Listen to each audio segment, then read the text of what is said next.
La sala de juntas en el piso 50 de la Torre Vargas parecía una caja de cristal suspendida sobre la ciudad, un acuario para tiburones donde el aire era enrarecido y caro. Adentro, Alejandro Vargas, un hombre que construyó un imperio de la nada, sentía el peso de 200 millones de dólares a punto de evaporarse. El sudor frío que corría por su espalda era una traición a la imagen impecable que su traje italiano de $10.000 intentaba proyectar. Sus socios, hombres de cabello canoso y expresiones endurecidas por el mercado financiero, parecían estatuas de cera a punto de derretirse bajo la presión. El problema residía en una única hoja de papel sobre la mesa de caoba. Un contrato, pero no era un contrato común. Era un laberinto de palabras, una mezcla diabólica de sánscrito, arameo y dialectos africanos casi extintos, un código diseñado no para ser entendido, sino para engañar. El plazo para la traducción y la firma terminaba en menos de una hora, y los mejores traductores de la ciudad ya se habían declarado derrotados. Alejandro miró el reloj en la pared. Cada tic-tac, un martillo golpeando el ataúd de su mayor negocio. Su socio más antiguo, el señor Morales, un hombre cuya única expresión facial parecía ser la de un escepticismo amargo, tamborileaba los dedos sobre la mesa. «Te lo advertí, Alejandro», dijo, su voz grave cortando el silencio. «Negociar con ellos fue un error. No son socios, son depredadores. Este documento es la prueba. Nos dieron un rompecabezas imposible para forzarnos a aceptar los términos a ciegas». Morales tenía razón, y eso lo hacía todo aún más insoportable. Fue en ese momento, cuando la esperanza ya había pedido la cuenta y estaba de salida, que la puerta se abrió discretamente. Era doña Elena, la señora de la limpieza. Una mujer de unos 50 años, con manos encallecidas por el trabajo y un rostro que cargaba la dignidad silenciosa de quien ha visto más de la vida de lo que le gustaría. Entró sin hacer ruido, como siempre, una sombra en el mundo de los hombres poderosos. Si historias como esta te inspiran, no olvides darle me gusta al video y suscribirte al canal. Tu apoyo nos ayuda a encontrar y contar más relatos de superación que merecen ser escuchados. A su lado, casi escondiéndose detrás de su falda, había una niña. Tenía unos 13 años, llevaba un vestido sencillo y unas gafas grandes que parecían demasiado pesadas para su pequeño rostro. Era Sofía, la hija de Elena, que a veces acompañaba a su madre al trabajo después de la escuela. Llevaba un libro grueso bajo el brazo y miraba a los hombres en la sala con una curiosidad tímida, como quien observa una especie diferente en un zoológico. Alejandro apenas notó su presencia. Su mente estaba a kilómetros de distancia, atrapada en el enredo de palabras indescifrables. «Elena, ahora no», murmuró, sin quitar los ojos del papel. Pero la mujer no se movió. Miró el documento sobre la mesa, la expresión de pánico en el rostro de su jefe, y luego a su hija. Había algo en la forma en que sus ojos se conectaron, una comunicación silenciosa que solo madres e hijos entienden. «Señor Vargas», comenzó, su voz baja pero firme, rompiendo el protocolo de invisibilidad que había seguido durante años. «Perdone la intromisión, pero mi Sofía, ella es buena con las palabras, con muchas palabras diferentes». La sugerencia quedó flotando en el aire, tan absurda que por un instante nadie reaccionó. Morales soltó una risa seca, un sonido de desdén que resonó en la sala. «Por el amor de Dios, Elena, estamos hablando de un contrato de $200 millones, no de una tarea escolar». La humillación en las palabras de Morales hizo que Sofía se encogiera aún más. Elena, sin embargo, mantuvo la mirada fija en Alejandro. No estaba siendo ingenua. Había una certeza en su semblante, una fe inquebrantable en la capacidad de aquella pequeña niña con gafas. una fe que parecía completamente fuera de lugar en aquel ambiente donde la única moneda de valor era el cinismo. Alejandro, por su parte, estaba en el fondo del pozo. La desesperación era tal que cualquier cuerda, por más delgada que pareciera, era una opción. Miró a los traductores derrotados en una sala contigua, a los socios que ya lo culpaban por el fracaso, y luego a la niña. Una niña. ¿Qué tenía que perder, además de la dignidad que ya estaba hecha jirones? El reloj marcó otro minuto. Lo imposible parecía la única salida. «Ven aquí, niña», dijo Alejandro, su voz sonando extraña incluso para sí mismo. La lógica había abandonado la sala, y lo que quedaba era un acto de pura fe o locura. Ignoró la mirada de Morales, que parecía a punto de sufrir un aneurisma. Doña Elena le dio un leve empujón de ánimo en la espalda a su hija, un gesto que decía: «Ve, muéstrales». Sofía caminó lentamente hacia la inmensa mesa de caoba, sus pequeños pasos apenas haciendo ruido en la lujosa alfombra. Para los hombres sentados allí, parecía una hormiga acercándose a un banquete de gigantes. Al llegar, no extendió la mano con vacilación. Había una calma en ella, una ausencia de miedo que era casi desconcertante. Sus dedos pequeños y delgados tomaron el papel con una delicadeza que contrastaba con la brutalidad de la situación. Sus ojos, magnificados por las gafas, recorrieron las complejas líneas. No parecía estar leyendo, parecía estar conversando con el texto, reconociendo a un viejo amigo en un idioma olvidado.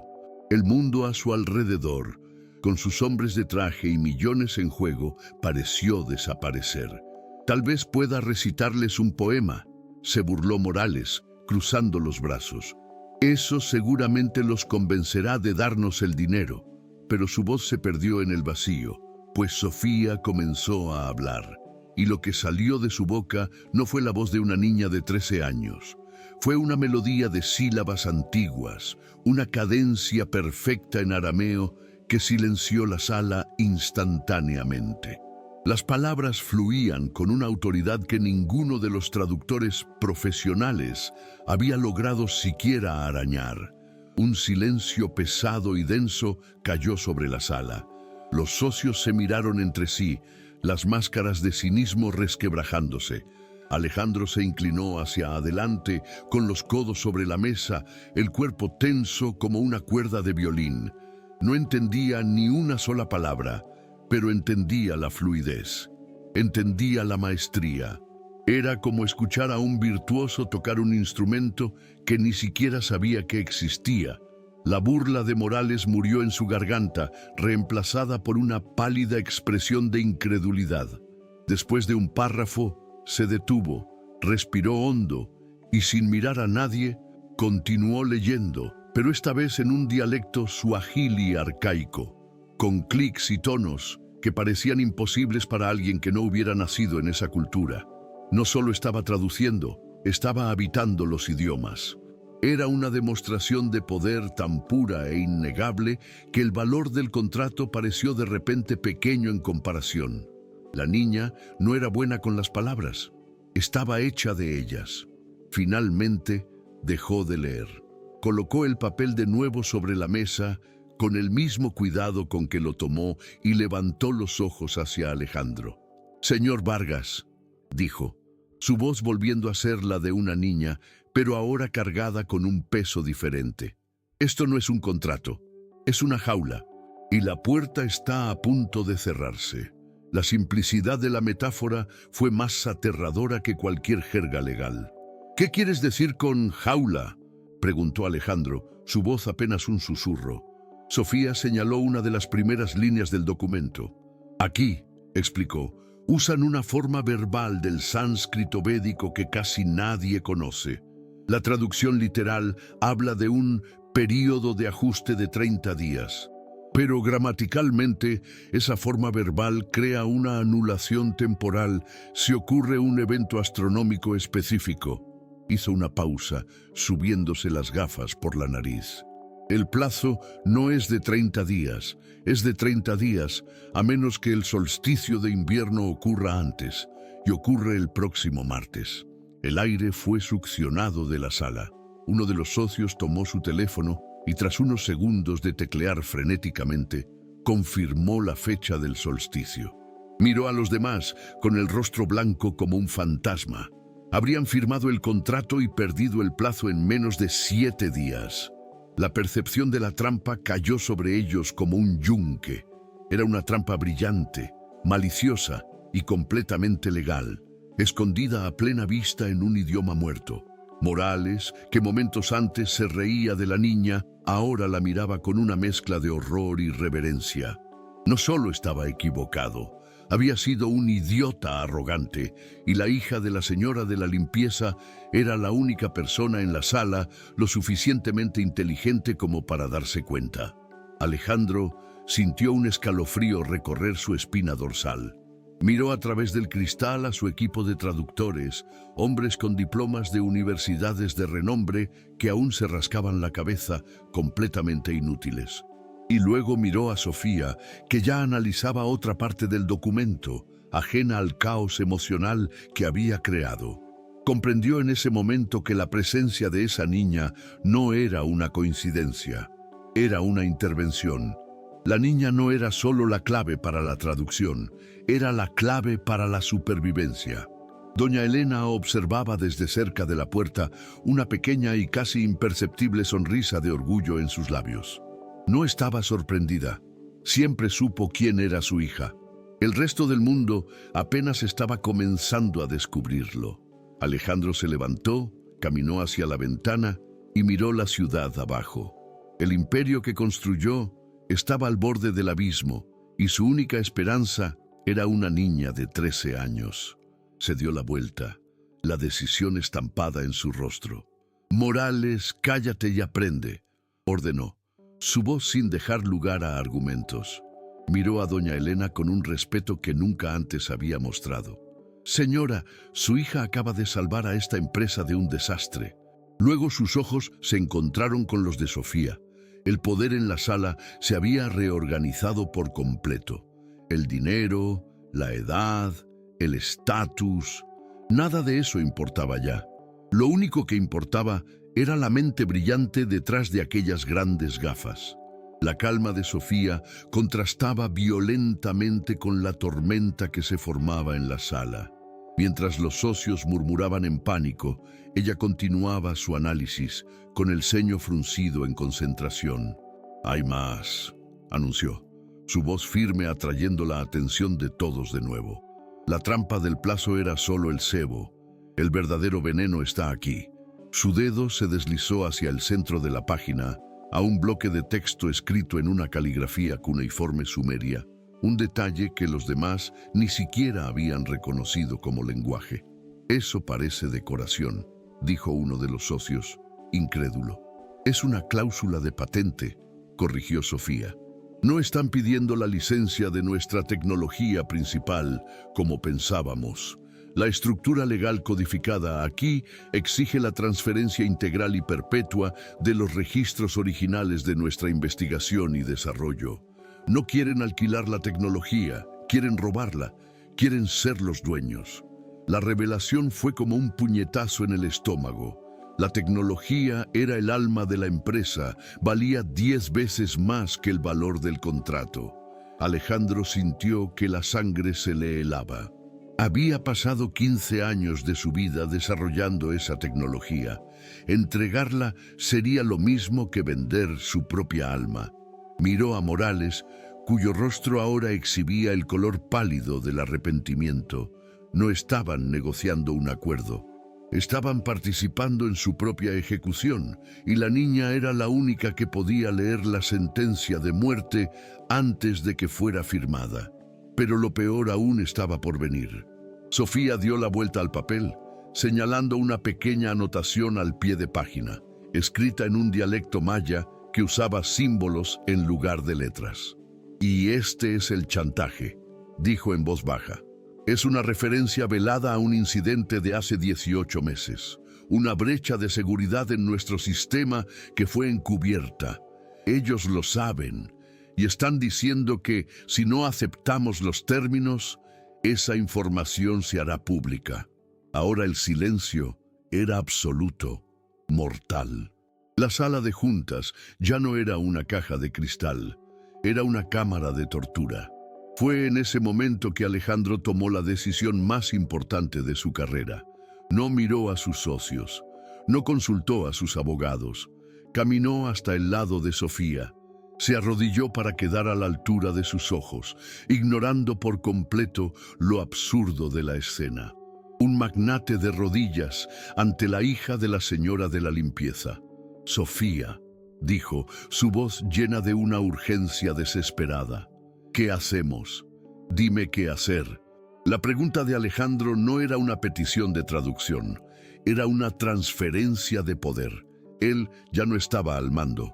En ese instante, la CEO de la Torre Vargas era una niña de 13 años. Sofía no pareció sorprendida. Lo miró a él, luego a los otros hombres, y por primera vez un brillo de acero apareció en sus ojos. No vamos a retroceder, dijo. Vamos a usar su propio código en su contra. Es en estos momentos de giro que nacen las verdaderas historias de superación. Si te conectas con esa fuerza, considera suscribirte al canal y dejar tu me gusta. Eso nos ayuda a continuar trayendo narrativas que muestran cómo la inteligencia y el coraje pueden surgir de donde menos se espera. Tomó un bolígrafo y comenzó a hacer anotaciones en el margen de una hoja en blanco. El texto no es solo un arma, es un mapa. Usaron tantas capas de oscuridad que crearon brechas. Creen que somos idiotas, que no podemos leer lo que está escrito. Vamos a usar esa arrogancia a nuestro favor. Su voz era la de una general trazando un plan de batalla. Los hombres más poderosos de la ciudad se inclinaron para escuchar cada palabra. Primero, el chantaje, continuó Sofía. La forma en que está escrito en el dialecto maya es ambigua. Puede interpretarse como una amenaza o como una garantía de transparencia mutua. Responderemos en el mismo dialecto, aceptando la propuesta de transparencia y sugiriendo que ambas partes revelen cualquier brecha de seguridad pasada. No podrán exponer la nuestra sin exponer las suyas, y apuesto a que tienen más que ocultar que nosotros. Morales la miraba, con la boca ligeramente abierta. La estrategia era genial en su simplicidad. Usaba el arma del propio enemigo para crear un punto muerto, transformando una amenaza en un escudo. Alejandro sintió un nudo de admiración formarse en su garganta. Estaba presenciando un tipo de brillantez que nunca había encontrado en ninguna sala de juntas o universidad. Segundo, la patente, dijo Sofía pasando la página. La cláusula en cuneiforme tiene un fallo legal. Se basa en una ley marítima babilónica que fue invalidada por un código posterior.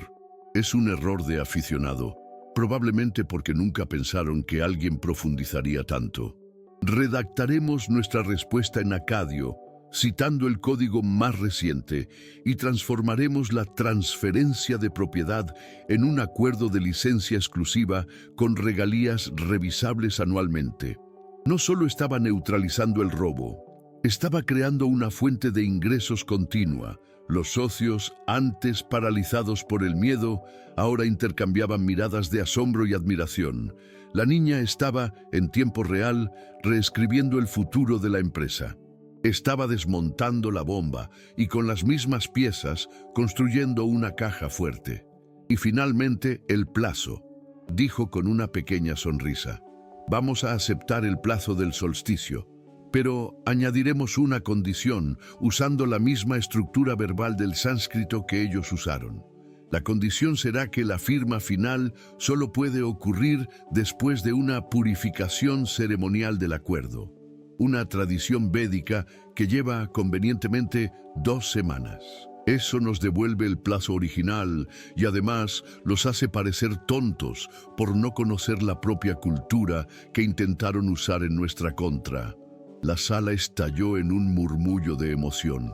La humillación se había transformado en poder, la desesperación en estrategia. Sofía había trazado un camino a través del laberinto, no evitando las trampas, sino desarmando cada una de ellas y volviéndolas contra su creador. Miró a Alejandro. «Necesitas llamarlos ahora, por videoconferencia, y yo te diré exactamente qué decir». Alejandro sintió una oleada de adrenalina. El miedo había desaparecido, reemplazado por una confianza feroz. Ya no estaba siendo liderado por una niña, estaba siendo guiado por una mente superior. Se levantó, se ajustó el traje y caminó hacia la consola de la videoconferencia. Doña Elena, aún cerca de la puerta, se secó una lágrima silenciosa, con el corazón rebosante de un orgullo tan vasto como el cielo. Su niña no era solo buena con las palabras, era una guerrera, y la batalla estaba a punto de comenzar.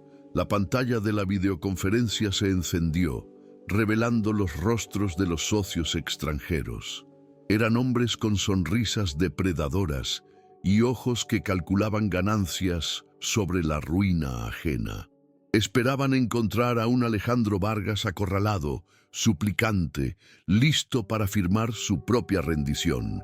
En cambio, encontraron a un hombre de una calma glacial, con una postura de quien no solo conocía todas las cartas, sino que también había inventado el juego. A su lado, fuera del alcance de la cámara, Sofía era un centro de mando silencioso, sus ojos fijos en la pantalla, su mente operando a una velocidad vertiginosa. «Alejandro, qué bueno verte», dijo el líder del otro grupo, su voz goteando falsa cordialidad. «Supongo que estás listo para que finalicemos los detalles. El tiempo, como sabes, es esencial». La amenaza era sutil pero clara. Estaban comenzando por la trampa del plazo. Alejandro miró a Sofía. Ella susurró la primera frase en sánscrito. Él la repitió, con una pronunciación impecable y una entonación perfecta. Su respuesta no fue de sumisión, sino de acuerdo culturalmente astuto.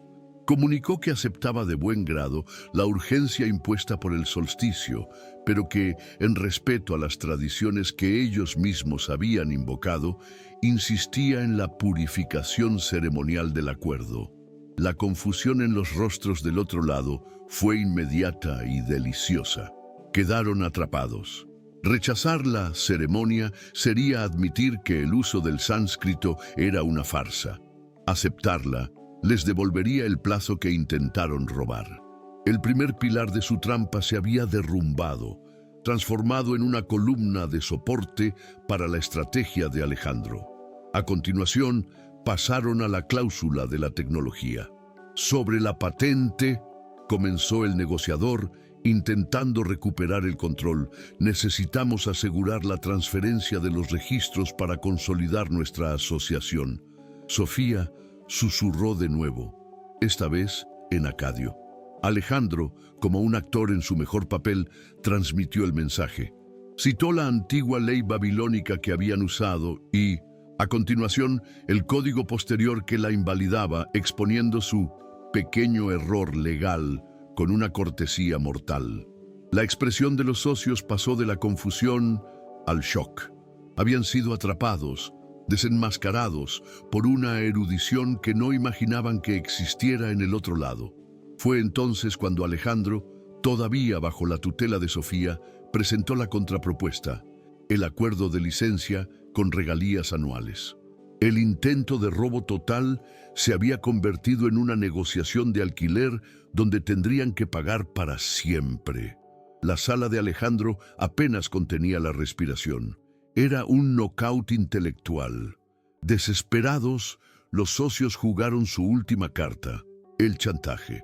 También está, Alejandro, la cuestión de la integridad mutua, dijo el líder, la palabra integridad cargada de veneno. Necesitamos estar seguros de que no habrá sorpresas en el futuro. Sofía sonrió por primera vez. Le susurró al oído a Alejandro la respuesta en el dialecto maya. Él la repitió, con la voz firme como una roca. Acogió calurosamente la propuesta de transparencia mutua y sugirió que comenzaran de inmediato el intercambio de archivos sobre cualquier brecha de seguridad pasada. El farol final había sido visto. El colapso del otro lado fue total. Los hombres antes arrogantes ahora cuchicheaban entre sí, con los rostros pálidos y las máscaras de poder desintegradas. Habían sido derrotados en todos los frentes, con las mismas armas que habían elegido. Ya no había a dónde correr. Tras un minuto de silencio humillante, su líder volvió a hablar, su voz desprovista de toda su antigua arrogancia. Aceptamos tus términos, Alejandro. Todos ellos. Envía el contrato revisado. La llamada terminó. Por un instante, nadie en la sala de Vargas se movió. Entonces, uno de los socios comenzó a aplaudir lentamente. Pronto, todos, incluido Morales, estaban de pie, aplaudiendo no a Alejandro, sino a la niña de 13 años que permanecía tranquila a su lado. Se había enfrentado a titanes y los había vencido sin levantar la voz. La victoria no era solo por el dinero, era sobre la inteligencia triunfando sobre la malicia. Era la prueba de que el conocimiento, en su forma más pura, era el poder supremo. El señor Morales, el hombre del escepticismo amargo, se acercó a Sofía. Había una humedad en sus ojos endurecidos que nadie había visto jamás. «Niña», dijo con la voz entrecortada, «yo te pido disculpas. Fui un tonto arrogante. Nos has dado una lección que ningún dinero en el mundo podría comprar». Luego se volvió hacia doña Elena, que lloraba silenciosamente de orgullo. «Y usted, gracias. Gracias por recordarnos que el verdadero valor de una persona no está en su cargo, sino en su carácter y en a quién cría». Más tarde, cuando la euforia se calmó y la sala se vació, Alejandro se quedó solo con Sofía y Elena. Caminó hacia la ventana mirando la ciudad que casi pierde. «Hoy», dijo, más para sí mismo que para ellas, «me di cuenta de que he construido todos estos edificios, pero no sabía nada sobre las personas que los mantienen en pie». Se dio la vuelta y miró a la señora de la limpieza y a su genial hija. «Las humillé, y ustedes salvaron mi imperio. No hay forma de pagar por esto».